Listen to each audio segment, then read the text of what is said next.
in, everyone, here to East Texas tonight on East Texas Now. If you don't know who I am, my name's Kylie Neal. I'll be taking you through all the way up until 11 p.m. tonight to give you the latest here.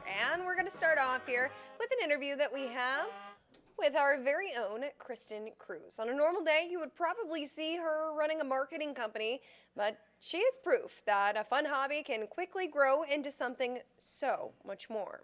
Joining us now is Kristen Cruz, the owner of Porch Swings and Mistletoe Things. We are talking to Kristen Cruz, and she's here on the desk with us to kind of chat with us. On any normal day, you would probably see her running a marketing company, but she is proof that a fun hobby can grow quickly into something more. Joining us right now on the desk to talk more about Porch Swings and Mistletoe Things, Miss Kristen Cruz. Welcome in. Thank you. Thanks for having me. Of course. Well, first off, the name. It's so cute. How did you come up with Porch Swings and Mistletoe Things? It started as an Instagram handle that I Ooh. used quite often, and I kept it. I had imagined originally when I started it that I would eventually migrate it into something businessy, but it actually caught on, and I loved it. It's cute, and it makes sense for what I do. I style porches, and I'm a Christmas fanatic, and I do a ton of styling in the holiday season, so I think it fits, so it stayed. That's so cool. Well, what was the original mission or spark that led you to start this decor business? Back in 2018, I built my first custom home where I did all of the design. I picked all the colors, I chose all the textiles, I did all of it from A to Z. And that just sort of spurred me into this mission to just make that more than just a hobby or just a passion and actually do something with it in terms of a career. And so it started as sort of a hobby I did with friends and family and just kind of a side business, and it just morphed. People started talking about it and wanting to learn about what I did and hire me for various events and things, and it just sort of spiraled and became more of a career than a hobby. Yeah. Well, how would you describe your signature style, or how do you adapt it for clients with different tastes? I think the biggest thing that I try to focus on is functionality for my clients. A lot of times, designers might come in and just try to, design a space or make it look like a designer has kind of touched the space and it's beautiful and it's whimsical and it looks like it belongs in a magazine. Yeah. But I really focus on styling for the everyday living. I style mostly seasonal, so I focus on seasonal designs, so spring, summer, fall, and the holidays. Mm-hmm. But at the same time, I'm also focused on what is functional for my client, and also how are they going to use the space? And so a lot of my styling really is a blend of what makes sense functionality-wise, but also very much on trend. I don't really have a lot of clients that come to me and say, this is my style or that's my style, and I don't have a particular style either. I really morph that into whatever makes sense for them. Yeah. Well, can you take us back to the moment when you realized that decor wasn't just a hobby for you, it was a business that you had to start? I think when I really started making a lot of headway on the marketing side of my business and kind of getting very busy in that and really focused on that and sort of not doing as much styling on the side, I started getting a lot of people asking me, are you still doing this? When are you doing it? Could you do it? Would you mind just taking one client here or there? And I thought, there's demand. I have not been in Tyler very long. It's only been 4 years, but most of my clients were back in Dallas. And so I thought, why not spark this new design business here in this area, because I feel like it's very needed. There are not a lot of designers, especially seasonal designers, in this area. Yeah. Well, what do you think are the biggest challenges that you faced, being a business owner in East Texas? Probably just really just in being brand new to East Texas in this area, probably just visibility and awareness that I'm here and what I do. Social media has helped a lot. Of course, I do marketing on the side, so I know how to put the business out there. But at the same time, it's trust. I think it's harder to work with clients over and over again unless they trust you. They trust your vision. They trust that you've got them in mind and top of mind. And so it really is just building relationships. I think that's always the hardest in business, is just getting a relationship built. Mm-hmm. Well, tell me a little bit more about your very first client or sale. How did it feel when someone finally trusted your vision with their home? Well, actually, my very first client project was a huge business and for a huge holiday event. So I was very overwhelmed by my first client. I can imagine. It was a huge project. It took weeks to put together. And I guess after that, I thought, I could do whatever I want. If I could do this, I could do anything I want, really. I mean, I could go to businesses. I could do this in homes. I can do this for really any type of scale event or or home, you know.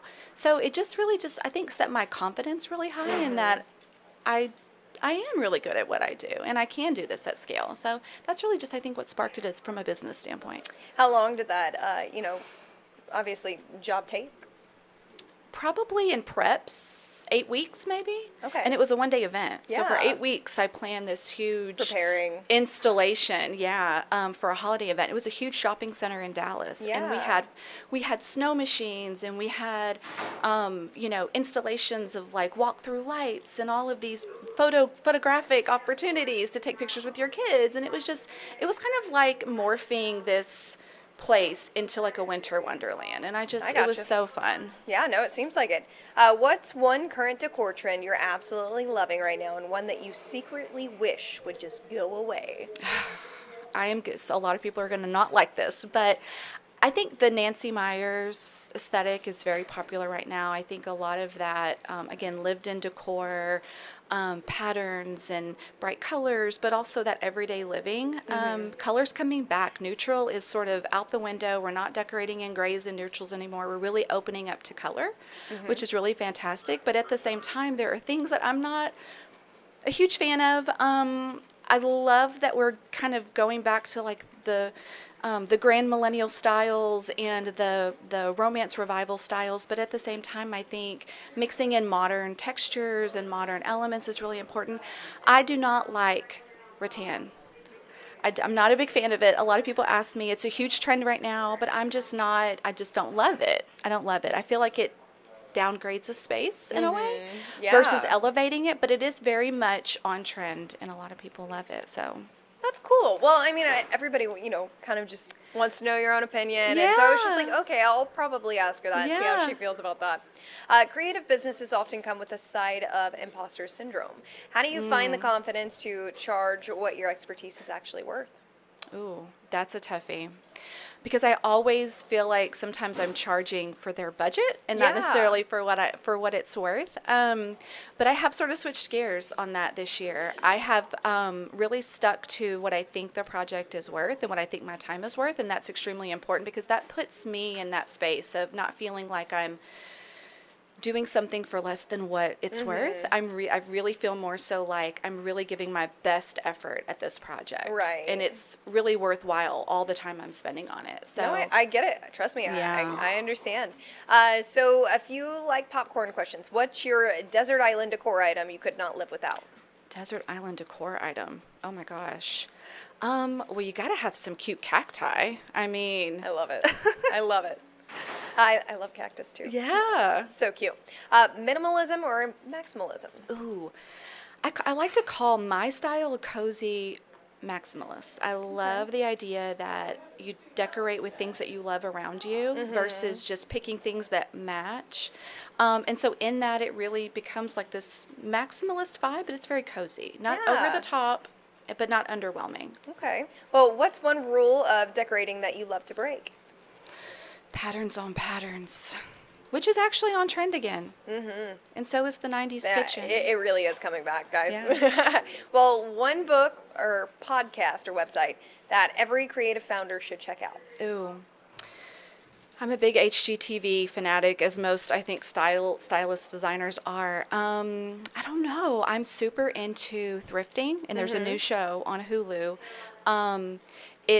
I can't remember the exact name of it. It's brand new, but it's a whole show about thrifting, finding a room. You have a $2,000 budget, but you have to use all recycled, That's interesting. reused material. That's And it's cool. so fun to watch because it lets you really get creative. Yeah, no, it really does. Yeah. That's really cool. I love it. All right, well, any more fun facts before we go? Anything you Oh didn't tell us? gosh, I don't know. I feel like I spewed a lot in a short time. No, it's all good. I mean, we like to come in here and we like to talk to you about a lot of things that, we might not know about you. And obviously, cute name, porch swings, and mistletoe things. You do a lot for your business and you're very creative. And we talked about, some fun facts like cacti and, minimalism or maximalism.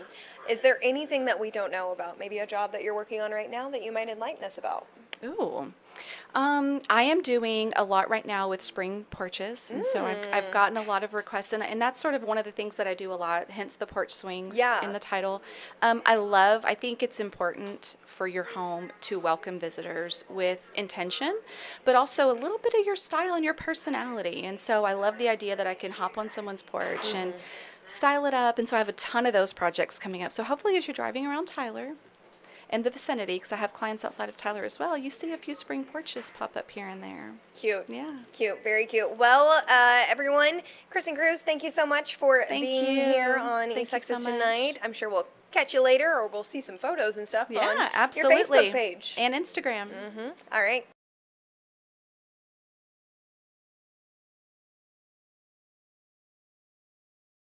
All right, everybody. Well, that was Kristen Cruz, and I think it's pretty cool. She does a lot more than you might think. All right, let's go ahead now, and we're going to take you back in time. So it's time to buckle up, and this time we're going to get a little creative because we know the NFL draft is happening this week. Tonight's trip in the time machine takes us back to when an East Texan's name was called by, at the time, Washington Redskins. Let's take you back to 2008.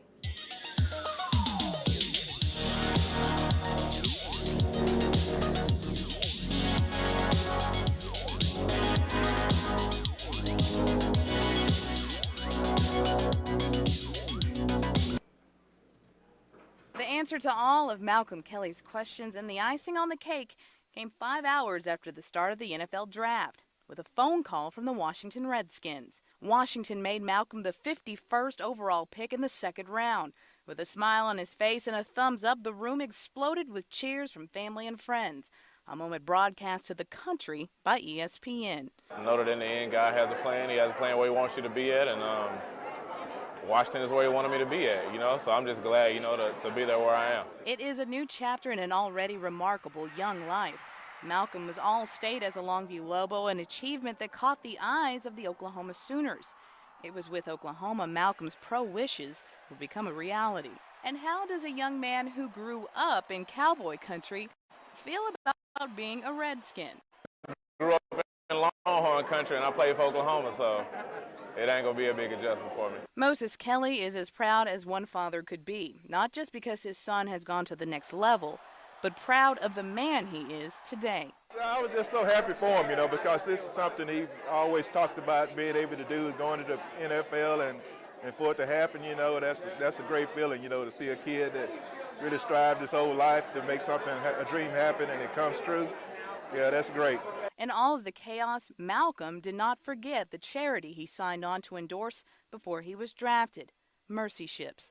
Ironically, he made the announcement in Washington, D.C., the same city he will play for. It'll be a real big deal, and I'll be able to, to let the word out. Me and a few other players, we're going to be able to let the word out and let it be known what's really going on over there and bring it to the light and help those people out over there. And Malcolm did not forget the folks who cheered for him on Friday nights, making a promise to continue to make each one of them proud. From Holly Lake Ranch, Maya Golden, KLTV 7 Sports.